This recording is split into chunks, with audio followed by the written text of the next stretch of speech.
Mga pagbasa ng mga salita ng makapangyarihang Diyos ukol sa paghahangad sa katotohanan. Paano sikaping matamo ang katotohanan? 16. Pagdating sa pangangasiwa sa mga ekspektasyon ng mga magulang, malinaw ba kung anong mga prinsipyo ang dapat sundin at anong mga pasanin ang dapat bitiwan? Kung gayon, ano ba mismo ang mga pasanin na dinadala ng mga tao rito? Dapat silang makinig sa kanilang mga magulang at hayaan ang kanilang mga magulang na magkaroon ng magandang pamumuhay. Lahat ng ginagawa ng kanilang mga magulang ay para sa kanilang sariling kabutihan. At dapat nilang gawin ang sinasabi ng kanilang mga magulang upang maging mabuting anak. Dagdag pa rito, bilang mga taong nasa hustong gulang, dapat nilang gawin ang mga bagay-bagay para sa kanilang mga magulang, suklian ang kabutihan ng kanilang mga magulang, maging mabuting anak sa mga ito, samahan ang mga ito, huwag iparamdam ang lungkot o pagkabigo sa mga ito. Huwag biguin ang mga ito at gawin ang lahat ng kanilang makakaya para bawasan ang paghihirap ng kanilang mga magulang o tuluyang alisin ito. Kung hindi mo ito makakamit, ikaw ay walang utang na loob, hindi mabuting anak, karapat-dapat kang tamaan ng kidlat at itaboy ng iba, at isa kang masamang tao.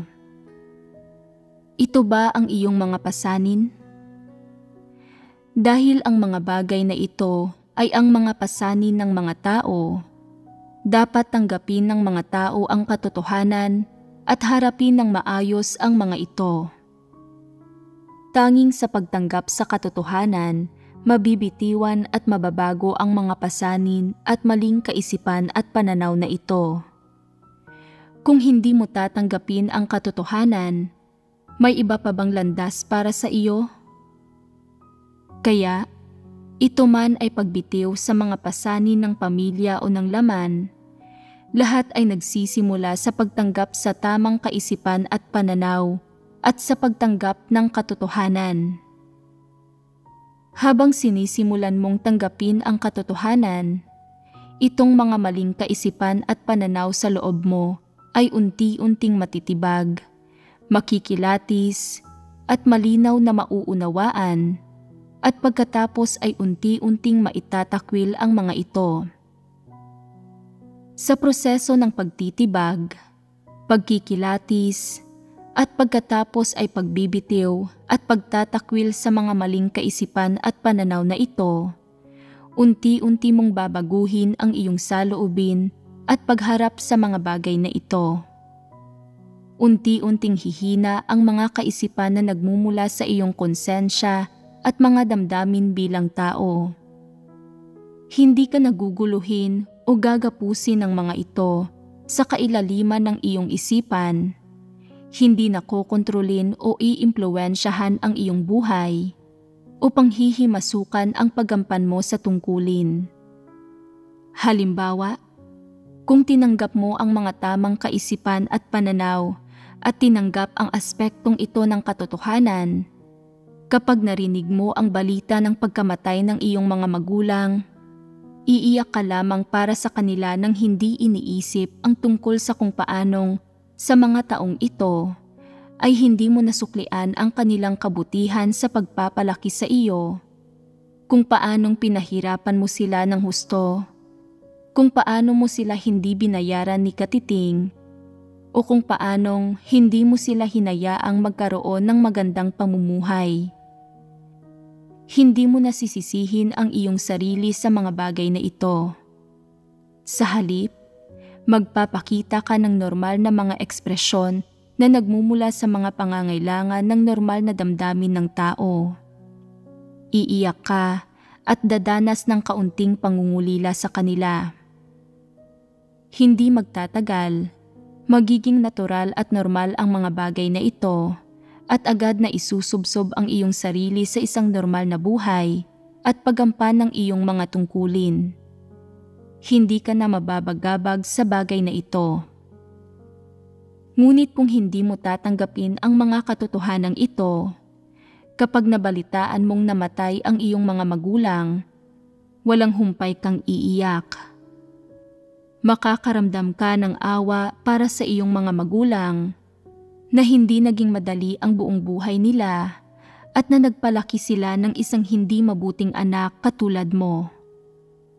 Nang magkasakit sila, hindi mo sila pinaglingkuran sa tabi ng kanilang higaan at nang mamatay sila, hindi ka umiyak sa kanilang libing o nagluksa. Binigo mo sila, nadismaya sila sa iyo, at hindi mo sila binigyan ng magandang buhay. Mamumuhay ka ng matagal nang may ganitong pakiramdam ng pagkakonsensya, at sa tuwing naiisip mo ito, iiyak ka at makakaramdam ng kirot sa puso mo. Sa tuwing nahaharap ka sa mga kaugnay na sitwasyon o mga tao, pangyayari at bagay, magkakaroon ka ng emosyonal na reaksyon. Maaaring kasama mo ang pakiramdam na ito ng pagkakonsensya sa buong buhay mo. Ano ang dahilan nito? Ito ay dahil hindi mo kailanman tinanggap ang katotohanan o ang mga tamang kaisipan at pananaw bilang buhay mo. Sa halip, patuloy na nangingibabaw sa iyo ang iyong mga dating kaisipan at pananaw na iimpluwensyahan ang iyong buhay. Kaya, sa natitirang bahagi ng iyong buhay ay mamumuhay ka sa pasakit dahil sa pagpanaw ng iyong mga magulang.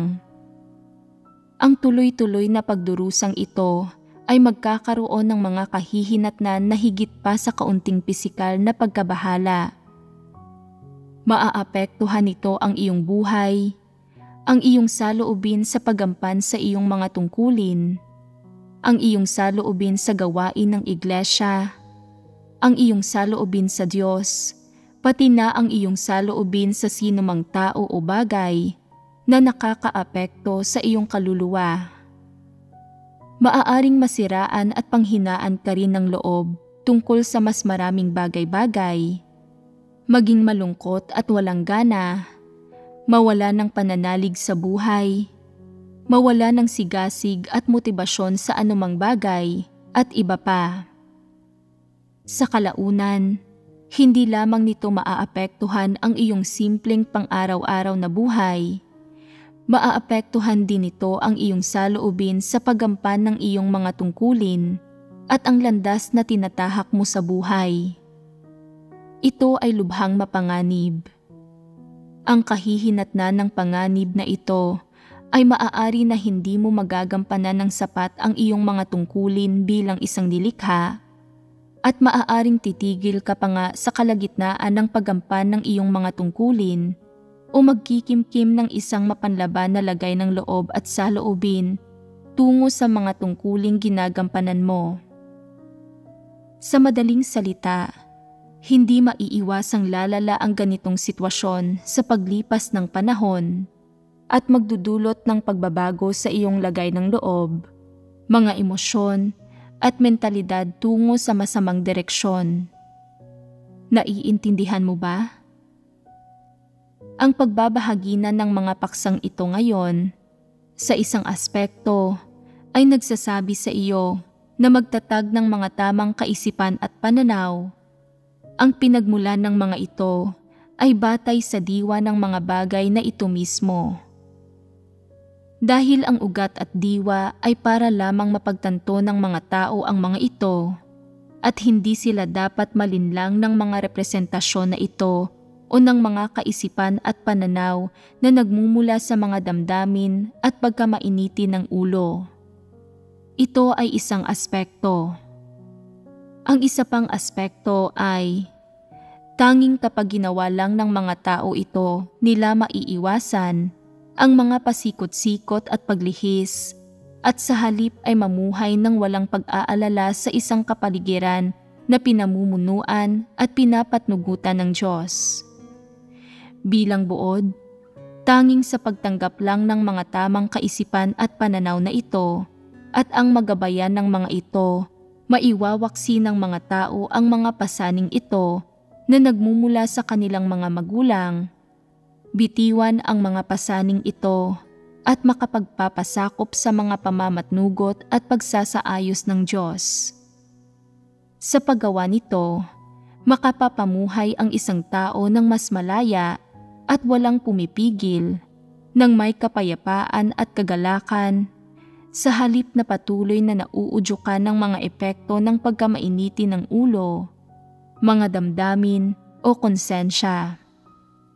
Sa dami ng tinalakay natin, mayroon ka na ba ngayong kaunting pag-unawa sa mga pasanin na likha ng mga ekspektasyon ng mga magulang? Ngayong mayroon ka ng tumpak na pag-unawa, hindi ba't mas magaan at malaya na ang pakiramdam ng iyong espiritu?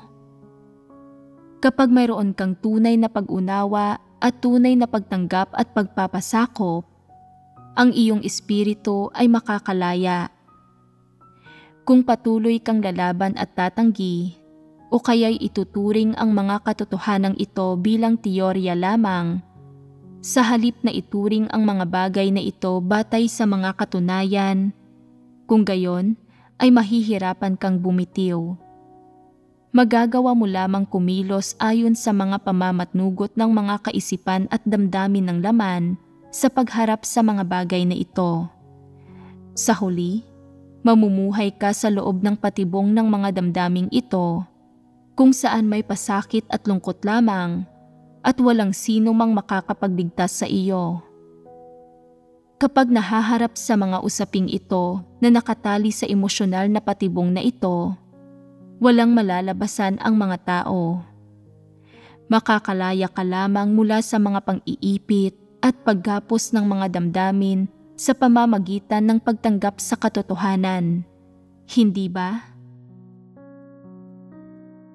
Bukod sa iba't ibang ekspektasyon at diskarte ng mga magulang pagdating sa pag-aaral at pagpili ng propesyon ng kanilang mga anak, mayroon din silang iba't ibang ekspektasyon ukol sa pag-aasawa. Hindi ba? Ano-ano ang ilan sa mga ekspektasyong ito? Mangyaring ibahagi mo. Kadalasan, sasabihin ng mga magulang sa kanilang mga anak na babae na ang kanilang mapapangasawa ay dapat mayaman, may bahay at sasakyan man lang at kayang alagaan siya. Ibig sabihin, dapat nitong matugunan ang mga material na pangangailangan ng anak na babae at magkaroon din ng pagpapahalaga sa responsibilidad. Ito ang mga pamantayan sa pagpili ng asawa. Ang ilan sa mga sinasabi ng mga magulang ay nagmumula sa sarili nilang mga karanasan, at bagamat nais lamang nila ang ikabubuti mo, mayroon pa ring mga issue. Mayroon ding sariling mga opinyon at kagustuhan ang mga magulang pagdating sa kanilang mga ekspektasyon sa iyong pag-aasawa. Hinihingi nilang humanap ang kanilang mga anak ng isang mapapangasawa na kahit papaano ay may pera, katayuan at kakayahan, at isang tao na malakas para hindi sila aapi-apihin ng ibang tao sa labas ng tahanan. At kung aapihin ka ng iba, dapat kaya niyang manindigan laban sa mga taong ito at protektahan ka. Maaaring sasabihin mo na, wala akong pakialam. Hindi ako materialistic na tao. Gusto ko lang makahanap ng isang taong magmamahal sa akin at mahal ko rin. Sa ganitong pagkakataon, sasabihin ng iyong mga magulang, bakit ba napakahangal mo? Bakit ang hina ng isip mo? Bata ka pa at walang karanasan. Hindi mo pa naiintindihan ang mga paghihirap sa buhay. Narinig mo na ba ang kasabihang, lahat ay nagiging masama para sa isang dukhang mag-asawa? Sa buhay, kailangan mo ng pera para dito at para doon. Akala mo ba magkakaroon ka ng magandang buhay kung wala kang pera? kailangan mong humanap ng isang taong mayaman at may kakayahan. Sasagot ka ng, pero kahit ang mga taong mayaman at may kakayahan ay hindi rin maaasahan. Sasagot ang iyong mga magulang ng, kahit hindi sila maaasahan, kailangan mo munang matugunan ang iyong mga pangunahing pangangailangan.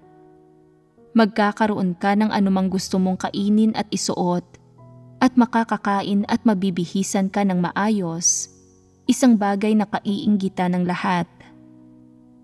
Sasagot ka, pero hindi magiging masaya ang aking kaluluwa. Bilang tugon, sasabihin ng iyong mga magulang, ano nga ba ang kaluluwa? Nasaan ito? Ano ngayon kung hindi masaya ang iyong kaluluwa? Hanggat maginhawa ang katawan mo, iyon ang mahalaga. May ilang tao na, batay sa kanilang kasalukuyang sitwasyon sa buhay, ay nais manatiling walang asawa. Kahit na medyo matanda na sila, ayaw nilang makipag-date, lalo na ang mag-asawa. Dahil dito, nababahala ang kanilang mga magulang, kaya palagi silang hinihimok ng mga ito na mag-asawa. Naghahanda sila ng mga blind date at nagpapakilala ng mga potensyal na mapapangasawa. Ginagawa nila ang lahat ng posibleng paraan para mabilis na makahanap ng isang taong nababagay at isang kagalang-galang na tao na mapapangasawa ng kanilang mga anak. Kahit na hindi sila nababagay, kahit papaano ay dapat maganda ang kanilang mga kwalifikasyon, gaya ng pagiging isang taong nakapagtapos sa unibersidad, mayroong master's o PhD, o kung hindi man, ay nakapag-aral sa ibang bansa kahit papaano. Hindi matiis ng ibang tao ang pangungulit ng kanilang mga magulang. Sa simula, iniisip nila na magandang bagay ang walang asawa at sarili lamang nila ang kanilang aalagaan. Lalo na pagkatapos nilang sumampalataya sa Diyos, abalang-abala sila sa paggampan ng kanilang mga tungkulin araw-araw at wala silang oras para isipin ang mga bagay na ito, kaya hindi sila nakikipag-date at hindi rin sila mag-aasawa sa hinaharap. Gayunpaman, hindi nila malampasan ang pagsisiyasat ng kanilang mga magulang. Hindi pumapayag ang kanilang mga magulang, palagi silang hinihimok at pinipilit. Sa tuwing nakikita ng mga magulang ang kanilang mga anak, nagsisimula silang mangulit. May dinidate ka ba ngayon? Mayroon ka bang nagugustuhan? Bilisan mo na at dalhin siya sa bahay para matingnan namin siya para sa iyo. Kung nababagay siya sa iyo, magpakasal ka na, hindi ka na bumabata. Ang mga babae ay hindi nag-aasawa paglampas sa edad na 30 at ang mga lalaki ay hindi naghahanap ng mapapangasawa paglampas sa edad na 35. Ano ba ang ginagawa mo? Baligtarin ang mundo? Sino ang mag-aalaga sa iyo kapag matanda ka na kung hindi ka mag-aasawa? Laging nag-aalala ang mga magulang at inaabala nila ang kanilang sarili sa bagay na ito. Nais nilang hanapin mo ang ganito o ganoong klase ng tao. Itinutulak ka na mag-asawa at maghanap ng katuwang sa buhay. At pagkatapos mong mag-asawa, patuloy pa rin silang nanggugulo sa iyo. Bilisan mo at mag-anak ka na habang bata pa ako. Aalagaan ko sila para sa iyo. Sasabihin mo, hindi ko kailangang alagaan mo ang mga anak ko. Huwag kang mag-alala. Sasagot sila ng, ano ang ibig mong sabihin sa huwag kang mag-alala? Bilisan mo at mag-anak ka na. Kapag naipanganak na ang mga anak mo, ako na ang bahalang mag-alaga sa kanila para sa iyo. Kapag medyo malaki na sila, pwede ka nang pumalit sa pag-aalaga. Ano man ang mga ekspektasyon ng mga magulang para sa kanilang mga anak, Hindi mahalaga kung ano ang mga saloobin ng mga magulang o kung tama ba ang mga ekspektasyong ito. Parati itong isang pasanin para sa mga anak. Kung talagang makikinig sila sa kanilang mga magulang, hindi sila magiging komportable at malulungkot sila. Kung hindi sila makikinig sa kanilang mga magulang, makokonsensya sila. Hindi naman mali ang mga magulang ko. Napakatanda na nila at hindi nila ako nakikitang nag-aasawa o nagkakaanak. Nalulungkot sila, kaya't hinihimok nila akong mag-asawa at magkaroon ng mga anak. Responsibilidad din nila ito. Kaya, pagdating sa pangangasiwa sa mga ekspektasyon ng mga magulang tungkol sa bagay na ito, sa kaloob-looban, palaging mayroong bahagyang pakiramdam ang mga tao na ito ay isang pasanin. Nakikinig man sila o hindi, tila mali ito, at sa alinmang paraan, pakiramdam nila ay lubhang kahiya-hiya at immoral na suwayin ang mga hinihingi o pagnanais ng kanilang mga magulang. Isa itong bagay na nagpapabigat sa kanilang konsensya. May ilang magulang pa nga na nakikialam sa buhay ng kanilang mga anak. Bilisan mo at mag-asawa ka na at magkaroon ng mga anak. Bigyan mo ako ng isang malusog na apong lalaki muna. Sa ganitong paraan, sinusubukan pa nga nilang makialam sa kasarian ng sanggol. May mga magulang din na nagsasabing, mayroon ka ng anak na babae. Bilisan mo at bigyan mo ako ng apo na lalaki. Gusto ko ng apo na lalaki at apo na babae. Abala kayong mag-asawa sa pananampalataya sa Diyos at paggampan ng inyong mga tungkulin buong araw. Hindi ninyo ginagawa ang nararapat ninyong gawain. Ang pagkakaroon ng mga anak ay isang malaking bagay. Hindi mo ba alam na sa 3 paglabag sa obligasyon sa magulang, ang hindi pagkakaroon ng anak ang pinakamalubha? Sa tingin mo ba ay sapat na ang magkaroon ng anak na babae? Mabuti pang bilisan mo na at bigyan din ako ng apo na lalaki. Ikaw ang nag-iisang anak sa pamilya natin. Kung hindi mo ako bibigyan ng apo na lalaki, hindi ba't magiging katapusan na ng ating lahi? Nag-iisip-isip ka. Tama nga, kung sa akin matatapos ang lahi ng pamilya namin, hindi ba't bibiguin ko lang ang aking angkan? Kung gayon, mali ang hindi mag-asawa at ang mag-asawa subalit hindi nagkakaroon ng mga anak ay mali rin. Pero hindi rin sapat ang magkaroon ng anak na babae, dapat magkaroon ka ng anak na lalaki. May ilang tao na lalaki ang una nilang anak, pero sinasabi ng kanilang mga magulang na hindi sapat ang isa lang. Paano kung may mangyari? Mag-anak ka pa ng isa para masamahan nila ang isa't isa. Pagdating sa kanilang mga anak, ang salita ng mga magulang ay batas at maaaring ganap silang hindi makatwiran. Kaya nilang bigkasin ang pinakabaluktot na lohika. Talagang hindi alam ng kanilang mga anak kung paano sila pakitunguhan. Pinanghihimasukan at pinupuna ng mga magulang ang buhay, trabaho at pag-aasawa ng kanilang mga anak, pati na ang mga saloobin ng kanilang mga anak sa iba't ibang bagay. Maaari lamang tiisin ng mga anak ang kanilang galit. Hindi sila pwedeng magtago mula sa kanilang mga magulang o umiwas sa mga ito.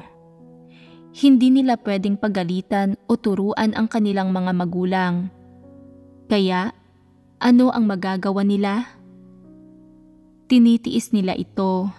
Sinusubukang bihirang makipagkita sa kanilang mga magulang hanggat maaari at iniiwasan nilang pag-usapan ang mga isyong ito kung talagang kinakailangan nilang magkita.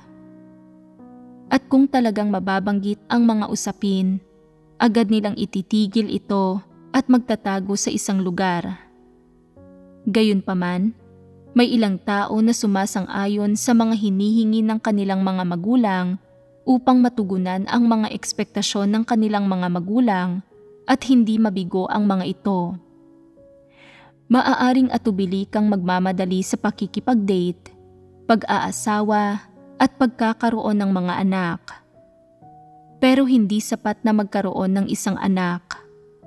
Dapat magkaroon ka ng mangilan-ngilang anak. Ginagawa mo ito para matugunan ang mga hinihingi ng iyong mga magulang at pasayahin at paligayahin sila. Hindi mahalaga kung matutugunan mo man ang mga kahilingan ng iyong mga magulang. Ang kanilang mga hinihingi ay magiging problema para sa sino mang anak. Walang ginagawang anumang labag sa batas ang mga magulang mo at hindi mo sila maaaring punahin, makipag-usap sa iba tungkol dito o mga tuwiran sa kanila. Habang pabalik-balik ka ng ganito, nagiging pasanin mo ang bagay na ito. Palagi mong nararamdaman na hanggat hindi mo matugunan ang mga hinihingi ng iyong mga magulang na mag-asawa at mag-anak, hindi mo magagawang harapin ang iyong mga magulang at mga ninuno ng may malinis na konsensya. Kung hindi mo pa natutugunan ang mga hinihingi ng iyong mga magulang, ibig sabihin, hindi ka pa nakipag-date, hindi ka pa nag-asawa, at hindi pa nagkaanak, at hindi mo na ipagpatuloy ang lahi ng pamilya gaya ng hiniling nila, makakaramdam ka ng kagipitan sa loob mo.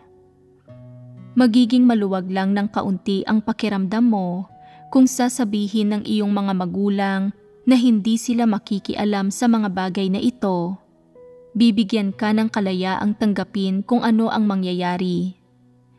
Gayunpaman, kung ang komento ng lipunan na nagmumula sa iyong mga kamag-anak, kaibigan, kaklase, kasamahan, at iba pa ay para kondenahin ka at pag-usapan ka habang ikaw ay nakatalikod, kung gayon, isa rin itong pasanin para sa iyo. Kapag ikaw ay 25 taong gulang na at walang asawa, sa tingin mo ay hindi ito gaanong mahalaga. Pero kapag umabot ka na sa 30 taong gulang, magsisimula mong maramdaman na hindi ito gaanong maganda, kaya iiwasan mo ang mga kamag-anak at kapamilyang ito at hindi ito babanggitin. At kung wala ka pang asawa sa edad na 35 taong gulang, sasabihin ng mga tao na, "Bakit wala ka pang asawa? May problema ba sa iyo? Medyo kakaiba ka talaga, ano?" Kung may asawa ka na pero ayaw mo ng mga anak, sasabihin nilang, "Bakit hindi ka nagkaanak pagkatapos mag-asawa?" Ang ibang tao ay nag-aasawa at nagkakaroon ng anak na babae at pagkatapos ay anak na lalaki. O nagkakaroon sila ng anak na lalaki at pagkatapos ay anak na babae. Bakit ayaw mong magkaroon ng mga anak? Ano ang problema mo? Wala ka bang damdamin ng isang tao? Normal ka man lang ba? Nagmumula man ito sa mga magulang o sa lipunan, ang mga isyong ito ay nagiging isang pasanin para sa iyo sa iba't ibang kapaligiran at senaryo. Pakiramdam mo ay mali ka, lalo na sa iyong partikular na edad. Halimbawa, kung ikaw ay nasa pagitan ng 30 at 50 na edad at wala ka pa ring asawa, hindi ka na naglalakas loob na makipagkita sa mga tao. Sasabihin nila, hindi nag-asawa kailanman sa buong buhay niya ang babaeng iyan. Siya ay isang matandang dalaga, walang may gusto sa kanya, walang magpapakasal sa kanya. Ang lalaking iyan, hindi siya kailanman nagkaroon ng asawa sa buong buhay niya. Bakit hindi sila nag-asawa? Malay natin, baka may mali sa kanila. Nagninilay-nilay ka. Wala namang mali sa akin. Kaya, bakit wala pa akong asawa kung gayon? Hindi ko pinakinggan ang aking mga magulang at pinababayaan ko sila. Sinasabi ng mga tao, walang asawa ang lalaking iyan, walang asawa ang babaeng iyan.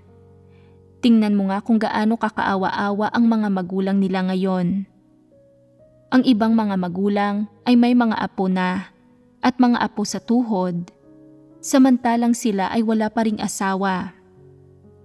Malamang na may ginawang masama ang kanilang mga ninuno, ano? Hindi ba't iniiwan nitong walang tagapagmana ang pamilya? Wala silang sino mang apo na magpapatuloy sa lahi ng kanilang pamilya. Anong problema ng pamilyang iyon? Gaano man katibay ang iyong kasalukuyang saloobin, hanggat ikaw ay isang mortal, ordinaryong tao, at wala kang sapat na katotohanan para maunawaan ang bagay na ito, sa malaot madali ay aabalahin at guguluhin ka nito. Sa panahon ngayon, maraming tao sa lipunan na nasa edad 34 o 35 ang wala pa ring asawa na hindi naman masyadong malaking issue.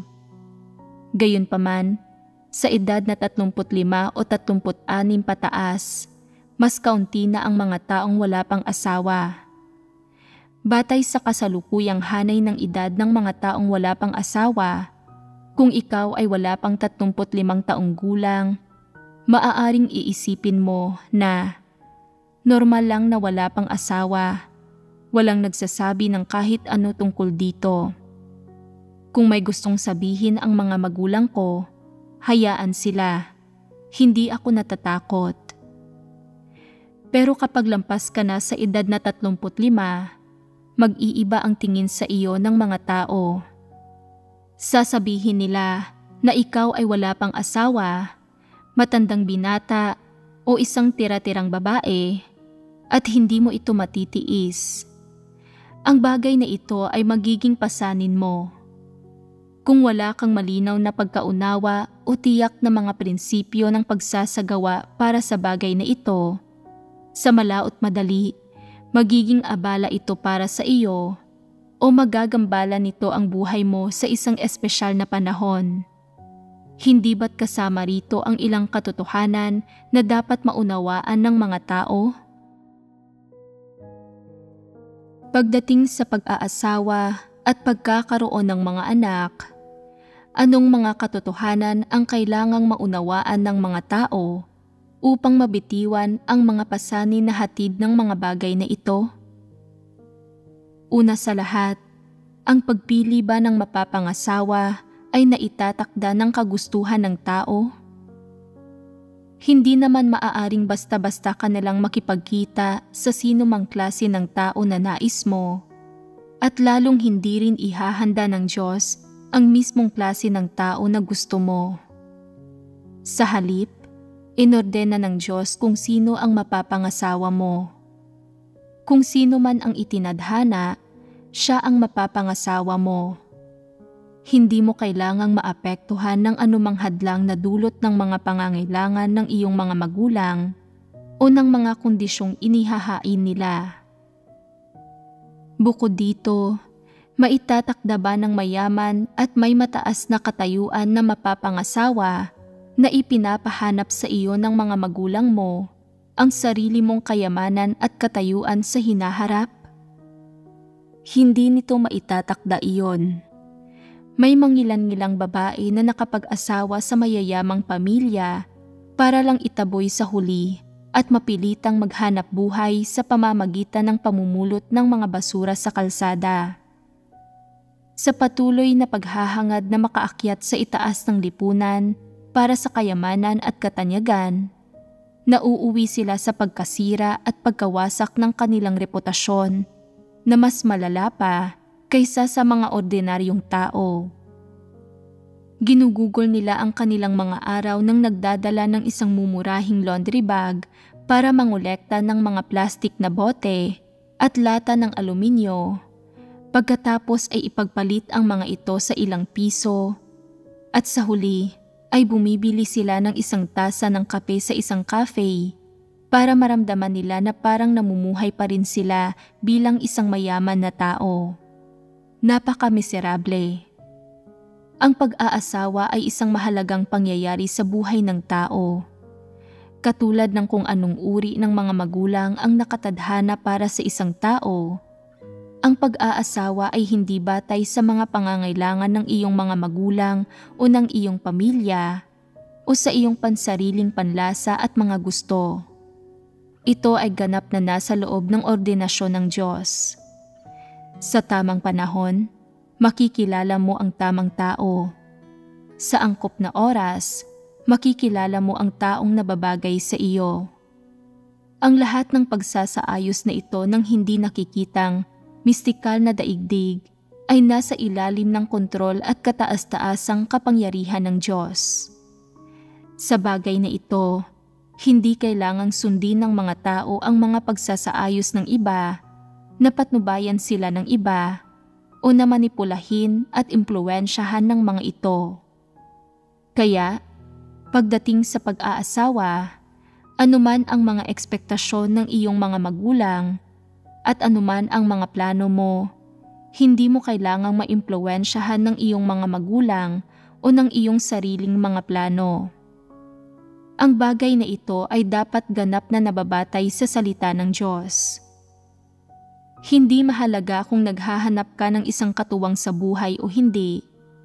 Kahit na naghahanap ka, dapat ayon ito sa salita ng Diyos, hindi ayon sa mga hinihingi o pangangailangan ng iyong mga magulang at hindi ayon sa kanilang mga ekspektasyon. Kaya, pagdating sa pag-aasawa, hindi dapat maging pasanin mo ang mga ekspektasyon ng iyong mga magulang. Ang paghahanap ng isang mapapangasawa ay tungkol sa pag-aako ng responsibilidad para sa nalalabing bahagi ng iyong sariling buhay at para sa iyong asawa. Ito ay tungkol sa pagpapasakop sa mga pamamatnugot at pagsasaayos ng Diyos. Hindi ito tungkol sa pagtugon sa mga hinihingi ng iyong mga magulang o sa pagtupad ng kanilang mga ekspektasyon. Naghahanap ka man ng isang katuwang at kung anong uri ng katuwang ang hinahanap mo, hindi ito dapat nakabatay sa mga ekspektasyon ng iyong mga magulang. Walang karapatan ang iyong mga magulang na kontrolin ka sa bagay na ito. Hindi sila binigyan ng Diyos ng karapatan na isaayos ang iyong pag-aasawa mula simula hanggang katapusan. Kung naghahanap ka ng mapapangasawa, dapat itong gawin ayon sa mga salita ng Diyos. Kung pipiliin mong hindi maghanap ng mapapangasawa, kalayaan mo iyon. Sinasabi mo na, sa buong buhay ko, ginagampanan ko man ang aking mga tungkulin o hindi, gusto ko lang na hindi mag-asawa. Ang mamuhay ng mag-isa ay napakalaya, parang isang ibon. Sa isang pagaspas ng aking mga pakpak ay makakalipad na ako ng ganoon-ganoon lang. Hindi ako nabibigatan ng isang pamilya at mag-isa lang ako kahit saan ako magpunta. Napakaganda. Mag-isa lang ako, pero hindi ako malungkot. Kasama ko ang Diyos. Dinadamayan niya ako. Hindi ako madalas na nalulungkot. Paminsan-minsan, pakiramdam ko ay nais kong ganap na magpahinga sa lahat na siyang kailangan ng katawan. Hindi masama ang magkaroon ng ilang sandali ng ganap na pahinga. Paminsan-minsan, kapag hungkag o malungkot ang pakiramdam ko, lumalapit ako sa Diyos para magkaroon ng puso sa pusong pakikipag-usap sa Kanya at magbahagi ng ilang salita. Babasahin ko ang Kanyang mga salita, mag-aaral ng mga himno, manonood ng mga video ng patotoo ng mga karanasan sa buhay, at manonood ng mga pelikula mula sa sambahayan ng Diyos. Maganda ito at hindi na ako nakakaramdam ng lungkot pagkatapos. Hindi ko iniinda kung magiging malungkot ako kalaunan o hindi. Ano't anuman, hindi ako malungkot ngayon. Maraming kapatid sa paligid ko na makakausap ko ng taus-puso. Ang paghahanap ng isang mapapangasawa ay medyo nakakaabala. Hindi maraming normal na tao ang taimtim na nakapamumuhay ng magandang buhay, kaya ayaw kong maghanap ng mapapangasawa. Kung may mahahanap ako at hindi kami magkakasundo at maghihiwalay kami, ano na lang ang silbi ng lahat ng abalang iyon?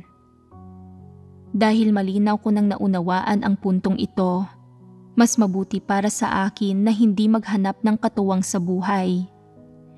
Kung ang layo ng paghahanap ng isang mapapangasawa ay para lamang sa pansamantalang kaligayahan at kagalakan, at sa huli ay maghihiwalay rin naman kayo, abala lang iyon at hindi ako handang magtiis sa ganoong abala.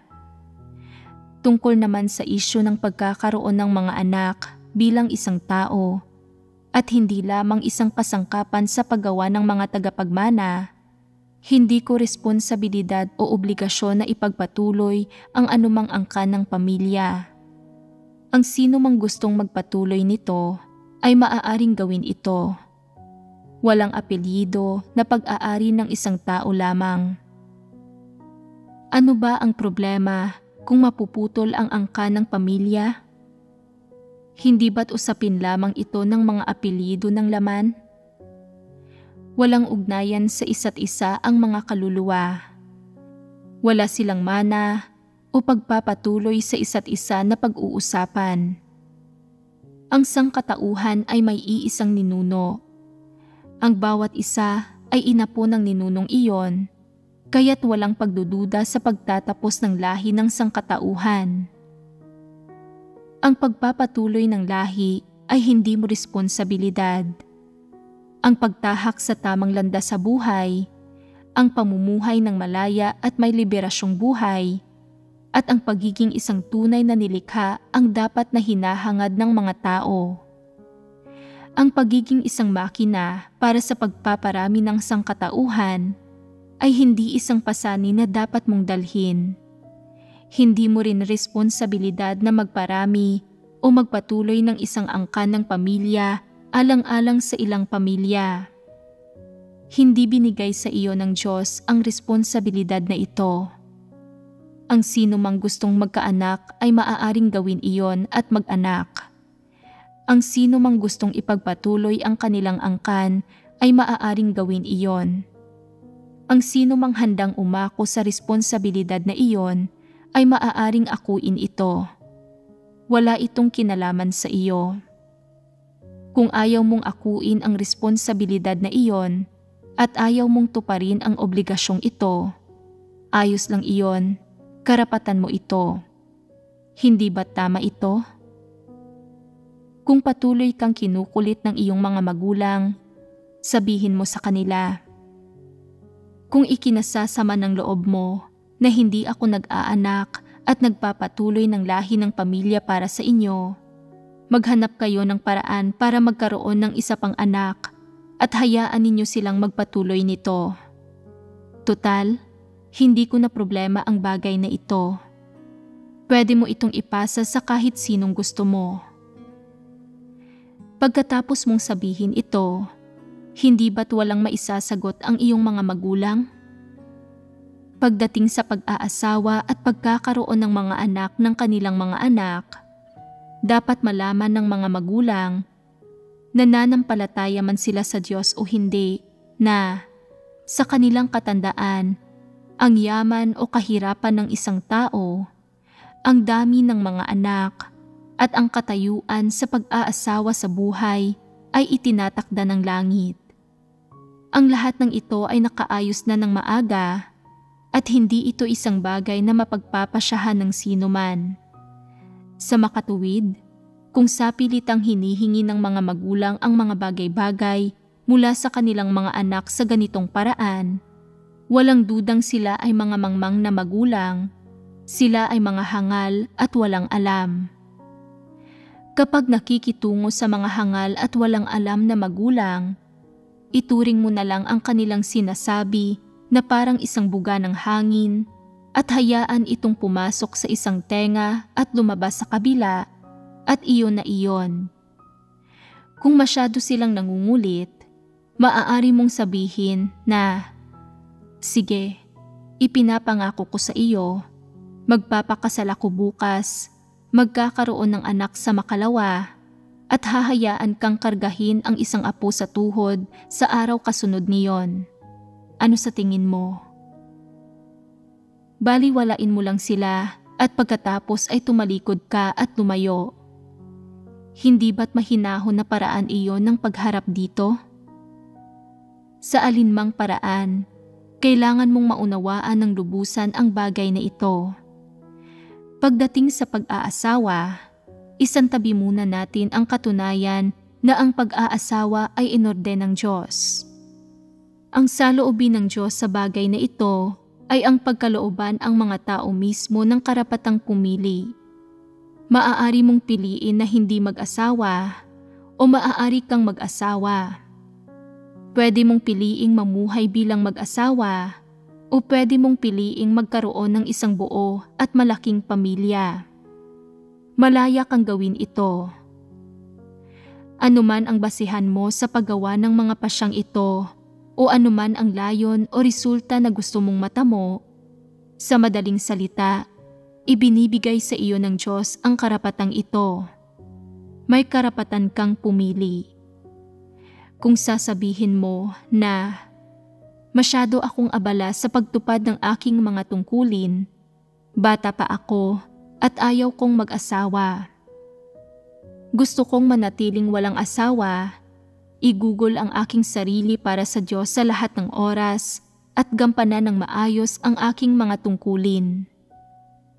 Saka ko nalang haharapin ang malaking isyu ng pag-aasawa kapag ako ay 50 na at nalulungkot. Kapag marami na akong gustong sabihin pero wala akong mapagsasabihan at saka ako maghahanap ng isang tao. Ayos lang din iyon at hindi ka kokondinahin ng Diyos. Kung sasabihin mo na pakiramdam ko ay lumilipas na ang aking kabataan, kailangan kong samantalahin ang huling bahagi ng aking kabataan. Habang bata pa ako at may hitsura pa at medyo kaakit-akit, dapat akong magmadali at maghanap ng katuwang na makakasama at makakausap ko. Isang taong magpapahalaga at magmamahal sa akin na siyang makakasama ko sa aking mga araw at mapapangasawa. Karapatan mo rin ito. Siyempre, may isang bagay. Kung nagpasya kang mag-asawa, kailangan mo munang maingat na isaalang-alang kung anong mga tungkulin ang kasalukuyan mong ginagampanan sa iglesia, kung ikaw ay isang leader o manggagawa, kung napili ka para sa paglilinang sa loob ng sambahayan ng Diyos, kung nagsasagawa ka ba ng mahalagang gawain o mga tungkulin, anong mga gampanin ang kasalukuyan mong natanggap, at ano ang mga kasalukuyan mong sitwasyon. Kung mag-aasawa ka, maaapektuhan ba nito ang iyong pagganap sa mga tungkulin? Maiimpluwensyahan din ba nito ang iyong paghahangad sa katotohanan? Maaapektuhan ba nito ang iyong gawain bilang leader o manggagawa? Maaapektuhan ba nito ang pagtamo mo ng kaligtasan? Lahat ng ito ay mga katanungang dapat mong isaalang-alang. Bagamat binigyan ka ng Diyos ng ganitong karapatan, kapag ginamit mo ang karapatang ito, kailangan mong maingat na isaalang-alang kung anong pasya ang iyong gagawin at anong mga kahihinatnan ang maaaring idulot ng pasyang ito. Anuman ang mga kahihinatnang lilitaw, hindi mo dapat sisihin ang iba ni sisihin ang Diyos.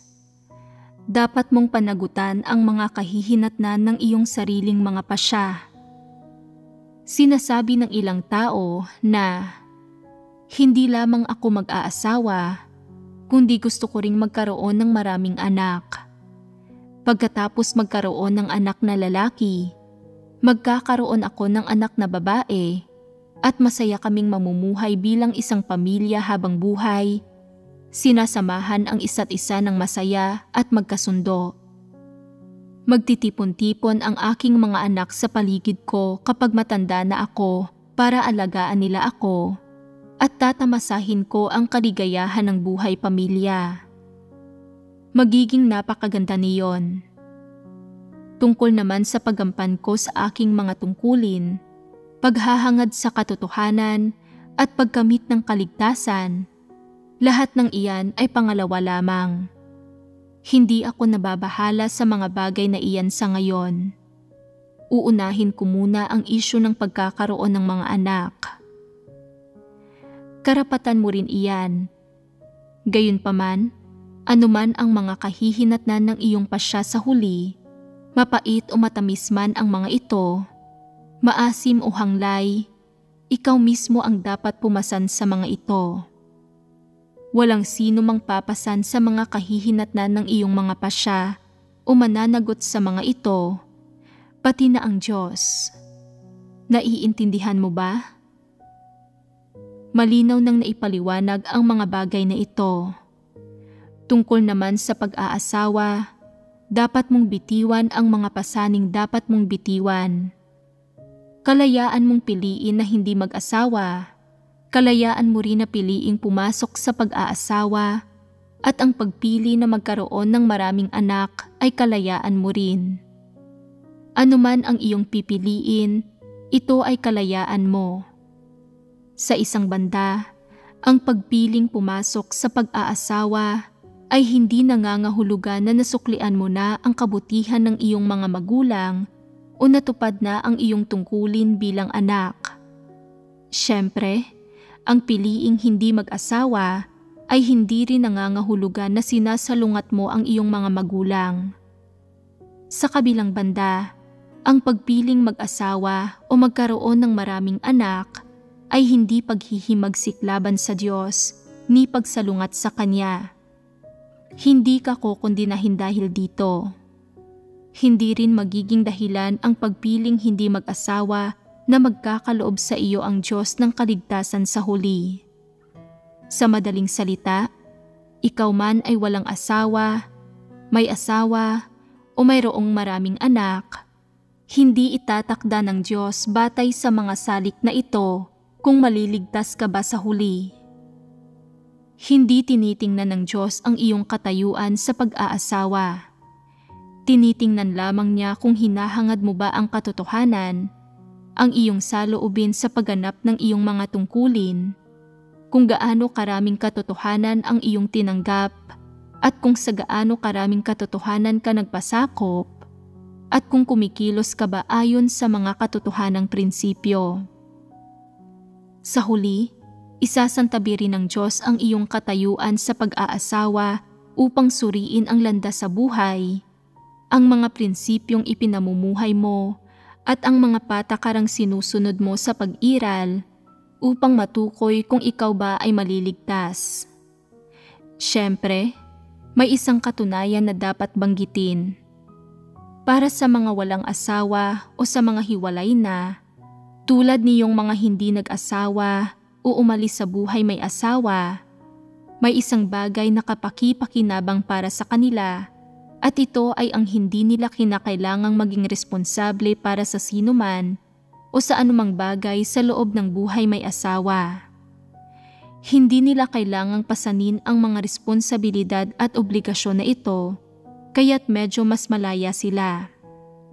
Mas maluwag ang kanilang oras, mas marami ang kanilang enerhiya, at higit na may personal na kalayaan sa ilang aspekto.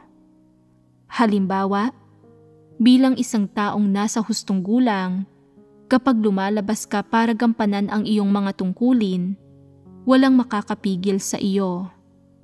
Kahit ang iyong mga magulang ay walang ganitong karapatan. Ikaw mismo ay nagdarasal sa Diyos. Gagawa siya ng mga pagsasaayos para sa iyo at maaari kang mag-impake at umalis. Ngunit kung ikaw ay may asawa at pamilya, hindi ka gaanong malaya. Kailangan mong maging responsable sa kanila. Una sa lahat, pagdating sa mga kalagayan ng pamumuhay at mga pinansyal na mapagkukunan, kahit papaano ay kailangan mong magbigay ng pagkain at damit para sa kanila, at kapag bata pa ang iyong mga anak, dapat mo silang ipasok sa paaralan. dapat mong pasanin ang mga responsibilidad na ito. Sa mga sitwasyong ito, hindi malaya ang taong may asawa dahil mayroon silang mga obligasyon sa lipunan at pamilya na kailangan nilang tuparin. Mas simple ang buhay para sa mga walang asawa at walang anak. Kapag ginagampanan ang kanilang mga tungkulin sa sambahayan ng Diyos, hindi sila magugutom o lalamigin. Magkakaroon sila ng pagkain at tirahan. Hindi nila kailangang magpakaabala sa pagkita ng pera at pagtatrabaho dahil sa mga pangangailangan ng buhay pamilya. Iyon ang pagkakaiba. Sa huli, pagdating sa pag-aasawa, pareho pa rin ang punto. Wala ka dapat na dinadalang anumang pasanin. Ito man ay mga ekspektasyon ng iyong mga magulang, mga tradisyonal na pananaw mula sa lipunan, o iyong mga sariling labis na pagnanais, wala ka dapat na anumang pasanin. Karapatan mo na piliing hindi mag-asawa o pumasok sa buhay may asawa, at karapatan mo rin na magpasya kung kailan iiwan ang buhay na walang asawa at kung kailan papasok sa pag-aasawa. Walang tiyak na paghatol ang Diyos sa usaping ito. Tungkol naman sa kung gaano karami ang anak mo pagkatapos pumasok sa buhay may asawa, ito ay pauna ng itinalaga ng Diyos. Ngunit maaari ka ring magpasya para sa iyong sarili batay sa iyong aktwal na mga sitwasyon at paghahangad. Hindi ka papatawan ng Diyos ng mga patakaran. Ipagpalagay na isa kang milyonaryo, multimilyonaryo o bilyonaryo at sinasabi mo na hindi problema para sa akin ang magkaroon ng 8 o 10 anak. Hindi makukompromiso ng pagpapalaki ng maraming anak ang lakas ko sa pagganap ng aking mga tungkulin. Kung hindi ka natatakot sa abala, sige, gawin mo at magkaroon ka ng maraming anak. Hindi ka kokondinahin ng Diyos. Hindi babaguhin ng Diyos ang kanyang saloobin patungkol sa iyong kaligtasan dahil lang sa mga saloobin mo sa pag-aasawa. Ganoon iyon. Malinaw ba ito? May isa pang aspekto. At ito ay kung kasalukuyan mong pinipili na hindi mag-asawa, hindi ka dapat makaramdam na mas nakatataas ka dahil lang sa wala kang asawa. Sinasabi mo na, kabilang ako sa mga taong matataas ang antas na wala pang asawa at may karapatan akong unahing iligtas sa presensya ng Diyos. Hindi ka binigyan ng Diyos ng ganitong pribilehiyo. Naiintindihan mo? Maaring sasabihin mo na may asawa ako, mas mababa ba ako dahil doon? Hindi ka mas mababa. Miyembro ka pa rin ng tiwaling sangkatauhan. Hindi ka ibinaba o niyurakan dahil lang sa pumasok ka sa pag-aasawa. Hindi ka rin naging mas tiwali, mas mahirap iligtas, o mas nakakasakit sa puso ng Diyos kaysa sa iba na nagiging dahilan para ayaw kang iligtas ng Diyos. Lahat ng ito ay maling kaisipan at pananaw ng mga tao. Ang katayuan ng isang tao sa pag-aasawa ay walang kinalaman sa saloobin ng Diyos sa kanya. Wala ring kinalaman ang katayuan ng isang tao sa pag-aasawa kung maliligtas ba siya sa huli.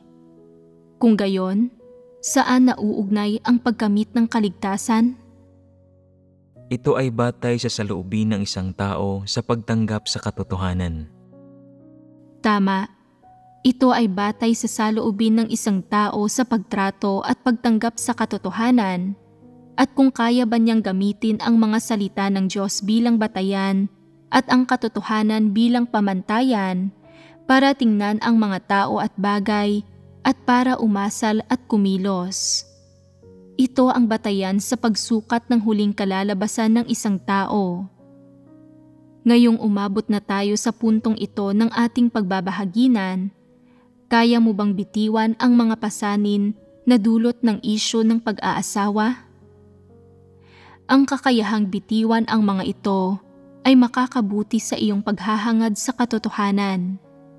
Kung hindi ka naniniwala rito, pwede mong tanungin ang mga taong nag-asawa tungkol sa kanilang pag-asang makatanggap ng kaligtasan at sasabihin nila, "May asawa ako sa loob ng napakaraming taon at naghiwalay kami dahil sa aking pananampalataya sa Diyos. Hindi ako mangangahas na sabihin na maliligtas ako." Maaari mong tanungin ang mga medyo mas matatandang kabataan na nasa edad na 30 na hindi pa nakapag-asawa, pero sa loob ng maraming taon na nanampalataya sila, hindi nila hinangad ang katotohanan at para silang mga walang pananampalataya.